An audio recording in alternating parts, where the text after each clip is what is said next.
राज्यातील महिलांसाठी सुरू असलेल्या मुख्यमंत्री लाडकी बहीण योजनेच्या लाभार्थ्यांना मोठा दिलासा मिळाला आहे। या योजनेत ई-केवायसी प्रक्रियेत देण्यात आलेली मुदत संपल्यानंतर आता सरकारने पुन्हा एकदा मुदतवाढ जाहीर केली आहे। आता महिलांना 30 एप्रिल 2026 पर्यंत ई-केवायसी पूर्ण करण्याची अंतिम संधी देण्यात आली आहे। राज्याच्या महिला व बाल विकास मंत्री अदिती तटकरे यांनी याबाबत माहिती दिली आहे। यापूर्वी 31 मार्च रोजी ई-केवायसीची मुदत संपली होती। मात्र विविध तांत्रिक अडचणी, चुकीची माहिती भरल्यामुळे लाभ बंद होणे तसेच काही भागात झालेल्या गारपिटीमुळे अनेक महिलांची केवायसी प्रक्रिया अपूर्ण राहिली।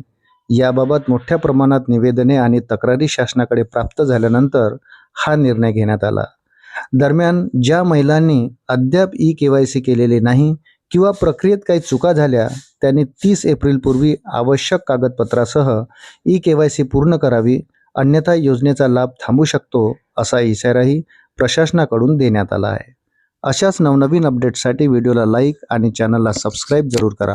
धन्यवाद।